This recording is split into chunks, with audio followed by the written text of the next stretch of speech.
قرآن میں حرص و طمع کے بارے میں کیا کہا گیا ہم پہلے وہ دیکھیں گے، حدیث اس کے بارے میں کیا بتاتی ہے وہ دیکھیں گے، اور اس کے بعد پھر ہم دیکھیں گے کہ حرص جو ہے وہ نفس کی کون سی بیماری ہے اور اس کی تفصیل میں جائیں گے، اینڈ دین اس کے بعد ہم یہ دیکھیں گے کہ اس کا علاج کیا ہوتا ہے۔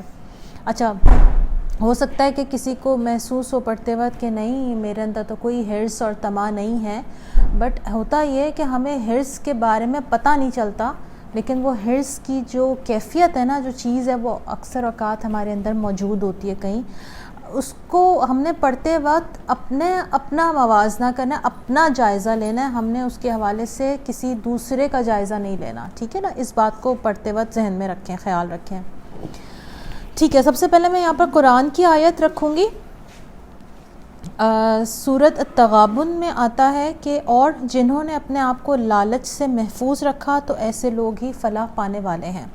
اسی طرح سے دوسری آیت ہے سورۃ توبہ کی کہ جو لوگ سونا اور چاندی جمع کر کے رکھتے ہیں اور انہیں اللہ کی راہ میں خرچ نہیں کرتے تو آپ صلی اللہ علیہ وسلم انہیں دردناک عذاب کی خوشخبری دے دیں۔ اسی طرح فرمان نبوی ہے، کامیاب اور بامراد ہوا وہ بندہ جس کو حقیقت اسلام نصیب ہوئی، اس کو روزی بھی بقدر کفاف ملی، بقدر کفاف کہتے ہیں اس کی ضرورت کے مطابق، اور اللہ تعالیٰ نے اس کو اس قدر قلیل روزی پر بھی قانع بھی بنا دیا۔ یعنی یہ بہت بڑی نعمت ہے کہ اللہ تعالیٰ نے جو آپ کو دیا ہے اور جتنا دیا ہے اللہ تعالیٰ آپ کو اس پہ قانع کر دے، یہ بہت بڑی اللہ تعالیٰ کی بلیسنگ ہے ہمارے اوپر، اگر ہم اس پہ قانع ہیں کہ جیسا گھر ہے، جو بھی چیزیں ہیں اگر اس پہ ہم قانع ہیں۔ اسی طرح سے دوسری حدیث ہے، حرص اور طمع سے بچو کیونکہ تم سے پہلے قومیں اسی حرص سے تباہ ہوئیں، اسی نے ان کو بخل کرنے کو کہا تو انہوں نے بخل اختیار کیا، اسی نے ان کو قطع رحمی یعنی حقوق کے قرابت کی پامالی کے لیے کہا تو انہوں نے قطع رحمی بھی اختیار کی، اسی نے ان کو بدکاری کے لیے کہا تو انہوں نے بدکاریاں کی۔ یعنی حرص ایک ایسی چیز ہے کہ جس کی وجہ سے انسان کیا کیا کرتا ہے، جو حدیث ہمیں بتا رہی ہے، اس کی وجہ سے انسان بخل کرتا ہے یعنی کنجوسی پہ اتر آتا ہے، اسی کی وجہ سے۔ اچھا، یہ کیسے ہوتا ہے یہ ہم آگے دیکھیں گے، ابھی میں صرف حدیث کے ایگزیکٹ معنی آپ کو بتا رہی ہوں، یہ کیسے کیسے ہوگا ہم اس کو آگے جا کر انشاءاللہ دیکھیں گے۔ اس کے بعد حرص کی وجہ سے انسان صلہ رحمی کرنا چھوڑ دیتا ہے، قطع رحمی اختیار کر لیتا ہے، یعنی قرابت داروں سے معاملات جو ہے وہ توڑ دیتا ہے، اور اسی کی وجہ سے انسان بدکاری کے اوپر بھی اتر آتا ہے۔ اچھا، حرص کیا ہے؟ یہ کہتے ہیں کہ حرص نفس کی وہ بیماری ہے جس میں انسان اپنی ضرورت اور استحقاق کہتے ہیں حق، میرا حق، ٹھیک ہے، جس میں انسان اپنی ضرورت اور استحقاق سے زیادہ کا طالب ہوتا ہے۔ بہت امپورٹنٹ بات ہے، اس کو میں دوبارہ ریپیٹ کر رہی ہوں، اس کو بہت غور سے سنیں کیونکہ یہ بہت گہری بات ہے۔ یہ جو ہم نے کتاب شروع کی ہے نا، میں جب اس کو آپ سے پہلے جب میں اس کو خود پڑھ رہی ہوتی ہوں تو مجھے احساس ہوتا ہے کہ اس میں اتنے میننگز ہیں کہ ہم تو یہاں پر 45 منٹ میں یا 1 گھنٹے میں مجھے اکثر یہ لگتا ہے کہ میں اس ٹاپک کا وہ حق ادا نہیں کر پائی جو اس ٹاپک کا حق بنتا ہے۔ کوشش یہ پوری ہوتی ہے کہ پوری بات آپ کو کنوے کر دی جائے۔ حرص وہ بیماری ہے جس میں انسان اپنی ضرورت یعنی جو اس کی ضرورت ہے، ٹھیک ہے، اگر اس کو 2 روٹی کی ضرورت ہے، اور استحقاق یعنی وہ چیز جو اس کا حق بنتا ہے، حق یعنی معاشرتی حق بنتا ہے یا قانونی معاشرتی حق بنتا ہے، یا جیسے ہم کہتے ہیں نا تم نے فار گرانٹیڈ لیا ہے نا، تو ضرورت اور استحقاق سے زیادہ کا طالب ہوتا ہے، اور یہ طلب کسی بھی حد تک پہنچ کر ختم نہیں ہوتی، ٹھیک ہے۔ گویا حرص نفس کی اس نہ ختم ہونے والی طلب کا نام ہے جس کا مطلوب عموماً دنیاوی ہوتا ہے۔ یعنی حرص کا جو مطلوب ہوتا ہے نا، حرص کا مطلب کیا ہے کہ حرص کی وجہ سے انسان کو دنیا کی طلب ہوتی ہے کہ اور مل جائے، تھوڑا ہوتا ہے تو زیادہ کی طلب اس کی بڑھ جاتی ہے۔ اچھا، پھر یہ بڑی خوبصورت بات کہتے ہیں کہ اس تعریف کے بعد یہ معلوم ہوتا ہے کہ حرص دراصل کچھ چیزوں کی ضد ہے، کچھ چیزوں کا اپوزٹ ہے، کچھ خصوصیات کا، کچھ ایموشنز کا اپوزٹ ہے۔ وہ کیا ہے؟ اس میں کہتے ہیں حرص دراصل صبر، شکر، قناعت، توکل وغیرہ، یعنی بہت ساری آپ اس میں خوبیاں لگا سکتے ہیں. ہرس ان سب کا اپوزٹ ہے. یعنی اگر کسی انسان کے اندر ہرس ہے اور لالچ ہے تو اس انسان کے اندر یہ تمام خوبیاں نہیں ہو سکتی. صبر، شکر، قناعت، توکل اور XYZ آپ اور بھی لگا سکتے ہیں اس میں خوبیاں.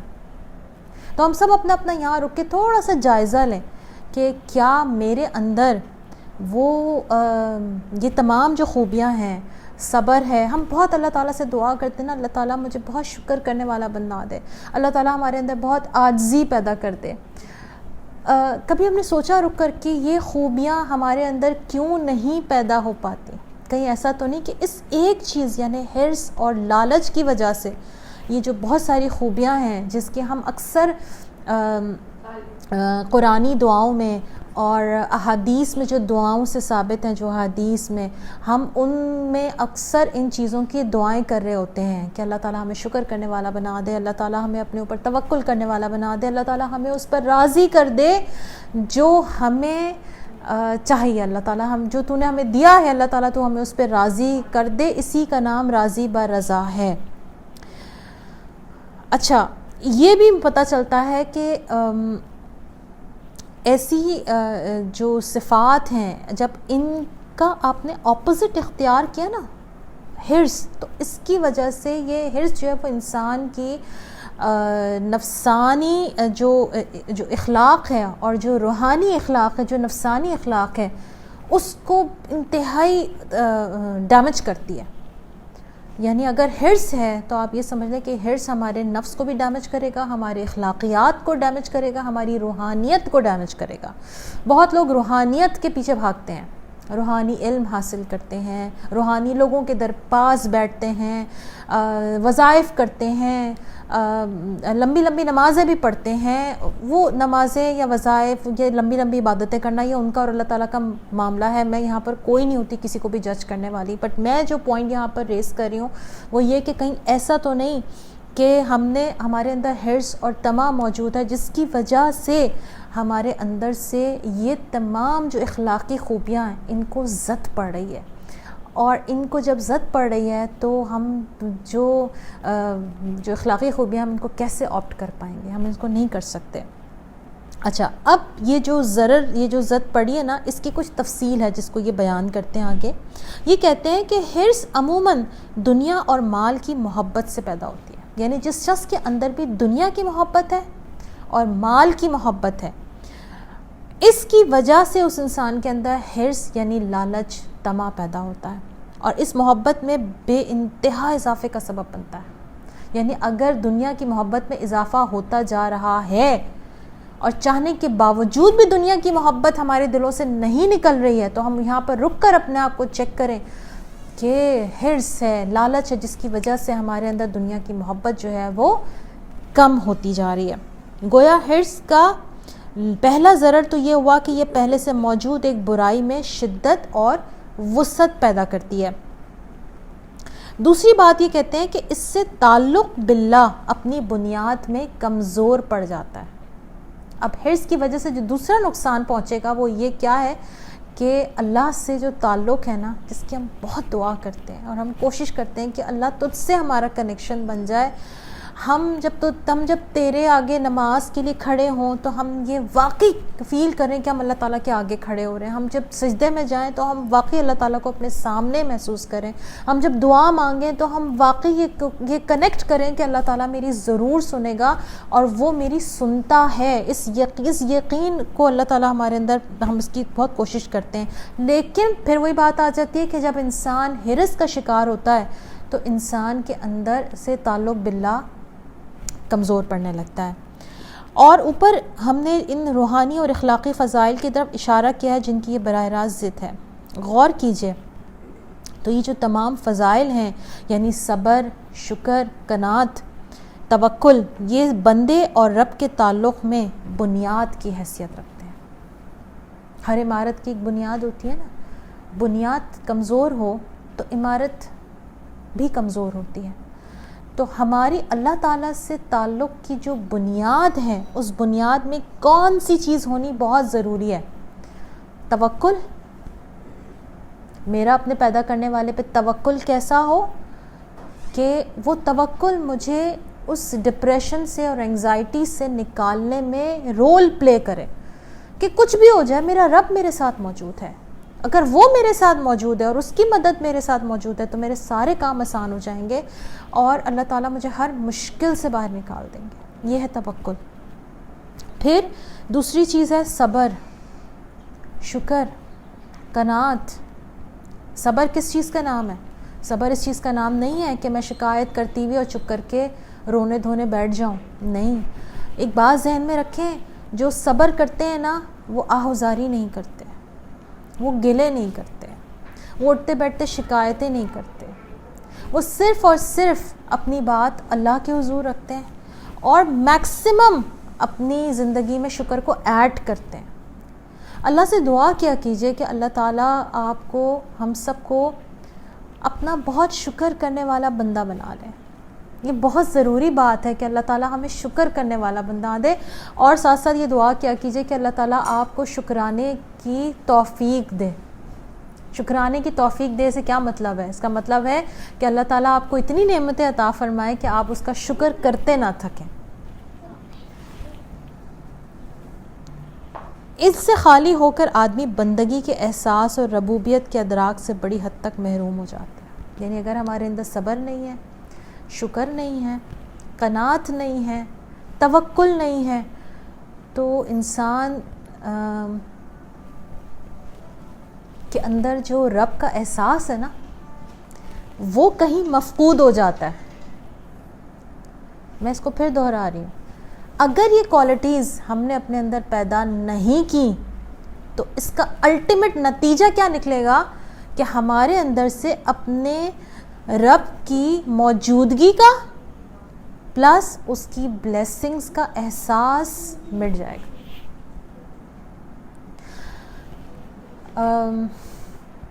جیسے انسان کبھی محسوس کرتا ہے نا خالی پن, پتہ نہیں کیا بات ہے, کچھ خالی پن ہے, ایک ویکیوم سا محسوس ہوتا ہے. کیوں محسوس ہوتا ہے؟ اس ویکیوم کا, اس خالی پن کا علاج یہ ہے کہ اللہ تعالیٰ سے ہم دعا کریں کہ ہم ان خصوصیات کو اپنے اندر پیدا کریں, حرص کو نکالیں اور ان خصوصیات کو پیدا کریں. صبر ہے, شکر ہے, قناعت ہے, اور سب سے بڑھ کر اللہ کی ذات پہ توکل ہے. پھر یہ دین کے بنیادی تقاضے یعنی اللہ کے لیے پسندیدگی اور ناپسندیدگی سے منہ موڑنے کا نام ہے. پھر ایک انتہائی گہری بات اگین یہ فرماتے ہیں, دین کا جو بنیادی تقاضا ہے, دین کا بنیادی تقاضا کیا ہے؟ Dos and don'ts. یہ کرو, اللہ تعالیٰ قرآن میں فرماتا ہے نا, یہ کرو اور یہ چھوڑ دو, یہ کرنا ہے تم نے اور یہ تم نے نہیں کرنا. اب یہ دین کا بنیادی تقاضا ہے, ٹھیک ہے. دین کے اور بھی بہت سارے بنیادی تقاضے ہیں, لیکن جو ایک چیز ہوتی ہے, جھوٹ نہیں بولنا, سچ بولنا ہے, چوری نہیں کرنی, ڈاکہ نہیں ڈالنا, حلال رزق کمانا ہے, شراب نہیں پینی, حلال چیز پینی ہے, زنا سے بچنا ہے, حلال رشتہ قائم کرنا ہے. اب یہ کیا ہے؟ یہ ساری وہ چیزیں ہیں جو آپ کے ڈوز اینڈ ڈونٹس میں آ جاتی ہیں.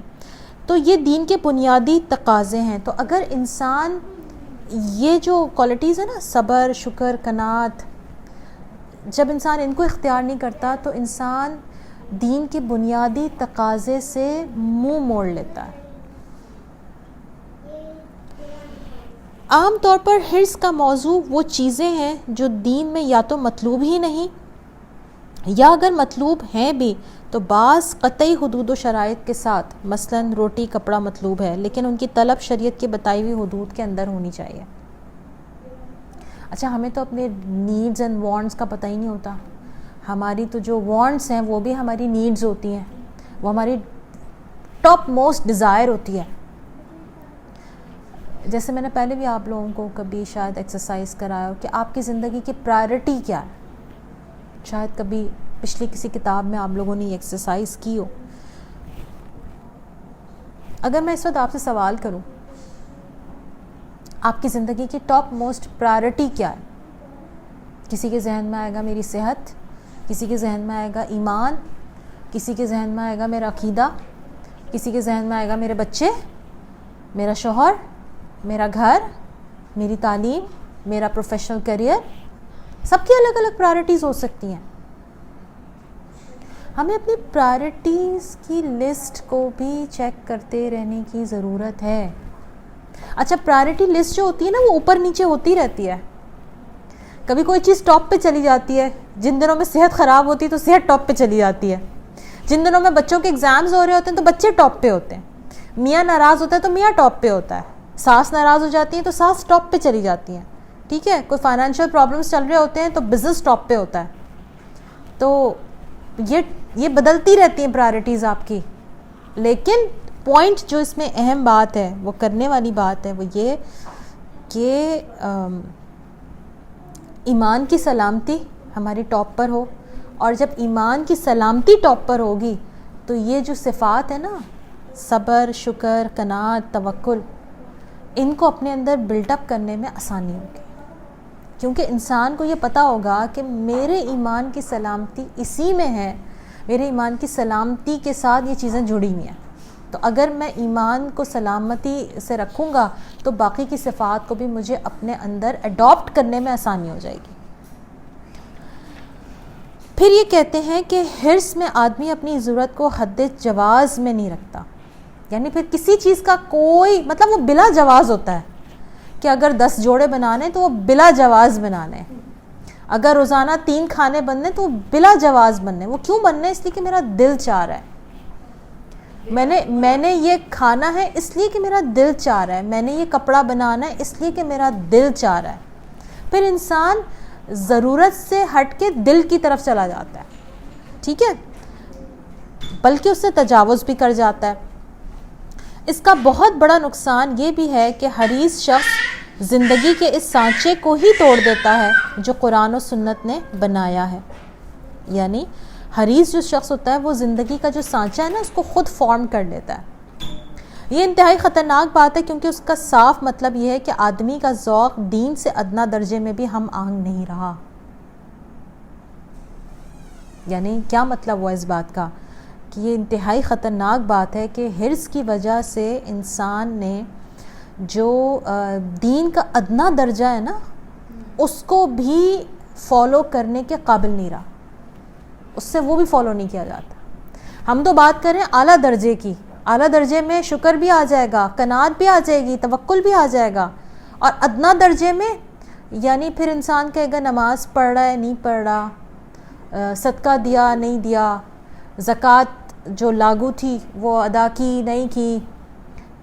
تو یہ ادنا درجے ہے نا. یہ تو وہ چیزیں جو آپ نے کرنی ہے. یہ تو دین کی بنیاد ہے. نماز پڑھنی ہے، روزہ رکھنا ہی رکھنا ہے، زکوٰۃ دینی ہے، اور اللہ تعالیٰ نے اگر دیا ہوا ہے تو حج کرنا ہی کرنا ہے. لیکن انسان پھر اس کے بھی قابل نہیں رہتا. حرص سے ذہن اور طبیعت میں ایسی کجی پیدا ہوتی ہے جو آدمی کو اللہ کے احکام میں تحریف پر مجبور کرتی ہے بلکہ اس کے انکار تک پہنچا دیتی ہے. یعنی حرص کی وجہ سے ایک اور نقصان ہوگا، وہ یہ ہوگا کہ ذہن اور طبیعت میں کجی سمجھتے کیا ہوتی ہے؟ ٹیڑھا پن. کجی کہتے ہیں یعنی انسان کے دل میں ایسا ٹیڑھا پن ہو جائے کہ انسان ہر چیز کی توجہ نکال لے. یہ جھوٹ تو میں نے اس لیے بولا کیونکہ بنتا تھا یہ جھوٹ بولنا. یہ غلط کام میں نے اس لیے کیا کیونکہ یہ غلط کام بنتا تھا. بھائی یہ تو میں اللہ تعالیٰ معاف کرنے والا ہے، یہ تو مجھے بنتا تھا، یہ تو میں نے اس لیے کر دیا.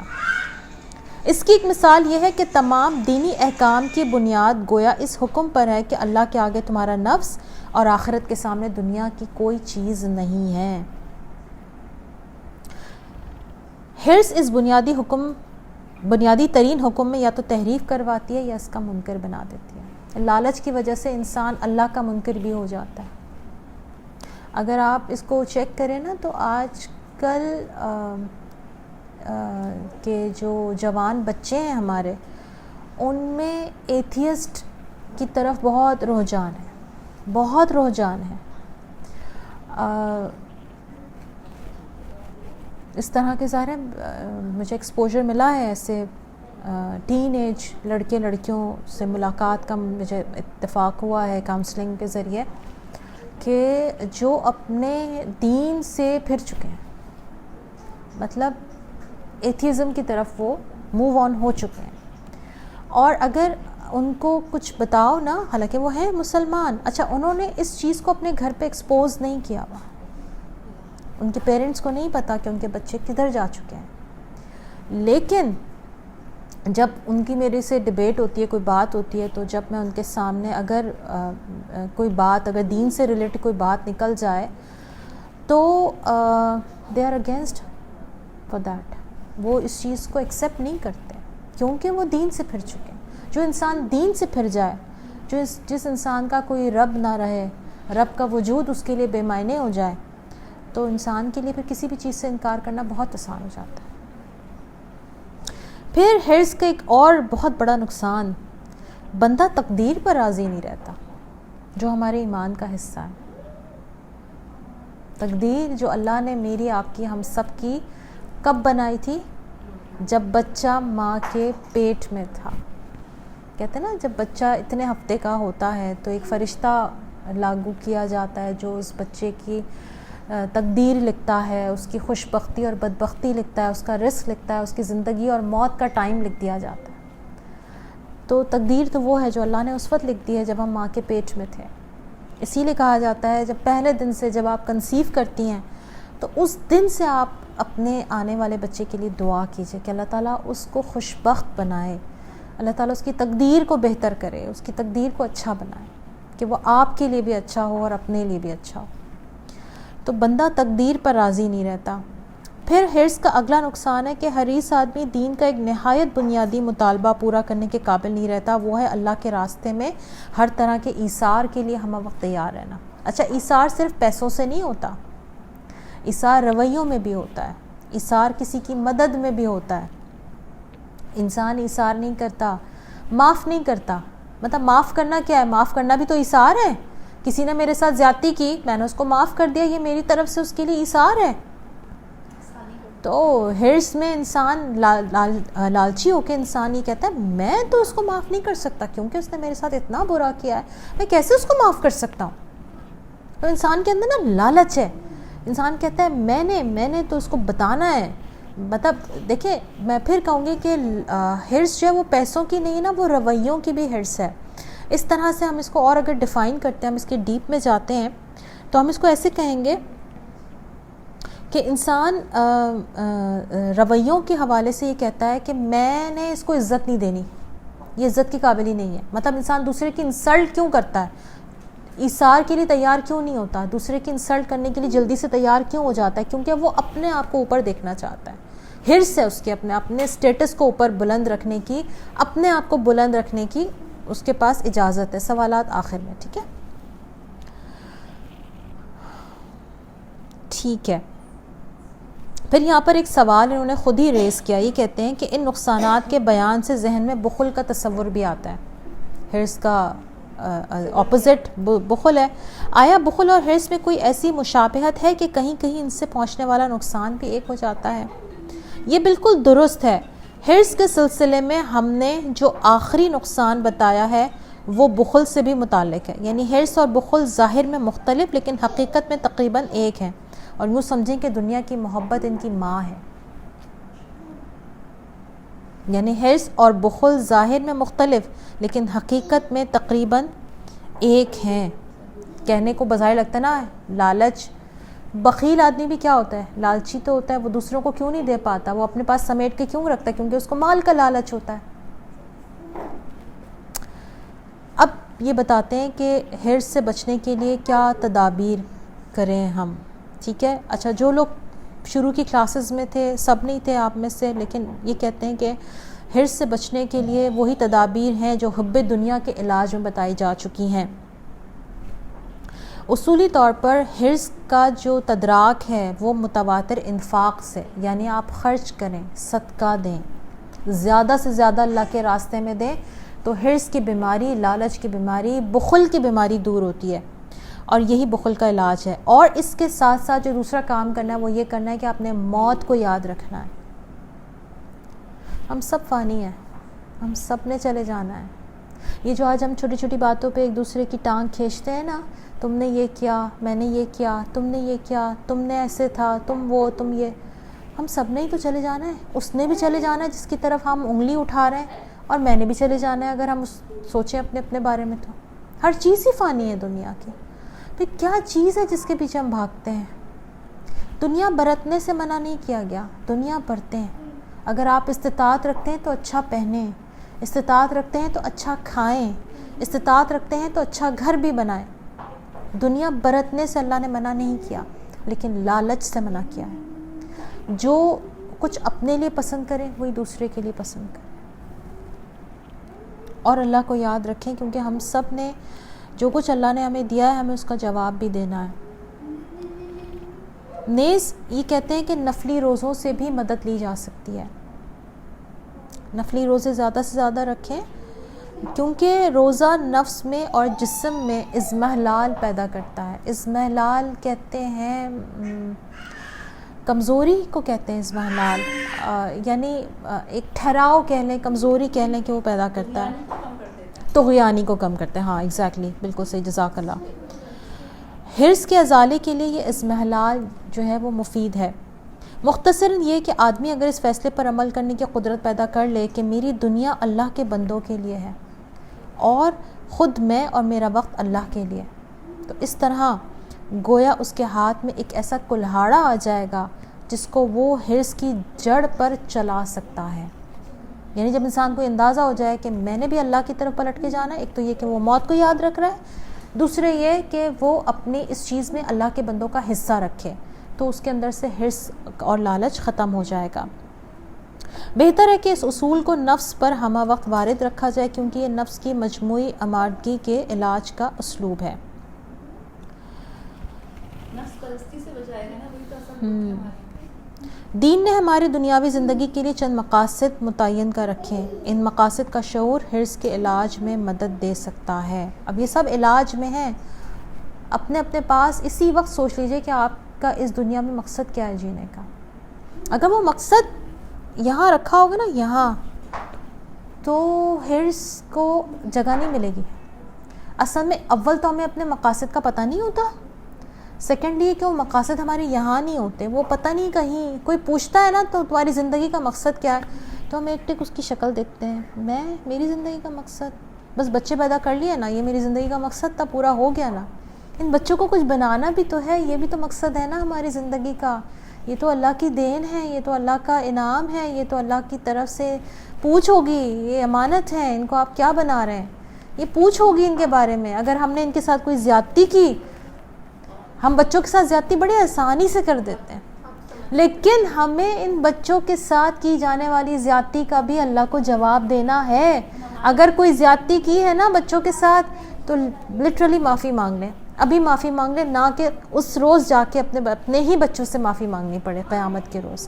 کیونکہ اس وقت تو پھر یہ نہیں ہوگا نا کہ یہ میرے بچے تھے یا میرے پڑوس کے بچے تھے یا میری بہن کے بچے تھے. وہ بچے ہیں، وہ آپ کے بھی ہو سکتے ہیں، وہ کسی کے بھی ہو سکتے ہیں.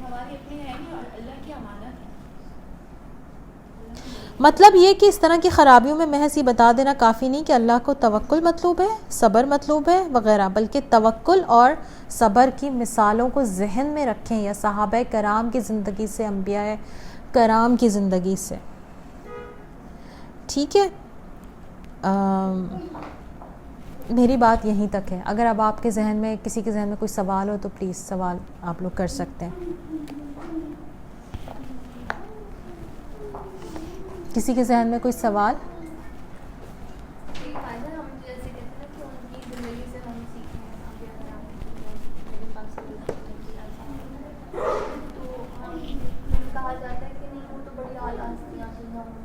ہم تو ان کے پاؤں کی دھول بھی نہیں ہے. یہ توجیحات ہیں جو ہم اپنے آپ کو اس چیز کے حوالے سے دے رہے ہوتے ہیں کہ میں کیسے سیکھ سکتی ہوں، مجھے کیا آتا ہے، میں تو کچھ بھی نہیں ہوں، میں تو ان کے پیروں کی دھول بھی نہیں ہوں، میں کہاں سے اتنا صبر کر سکتی ہوں. اچھا لٹرلی بات یہ کہ ہم ان جیسا صبر کر بھی نہیں سکتے، بات صحیح ہے، لیکن کوشش تو کر سکتے ہیں نا، کاپی کرنے کی کوشش کر سکتے ہیں. اچھا ہم لوگوں کی چیزیں، ہاں بالکل صحیح کہہ رہی ہیں، بہت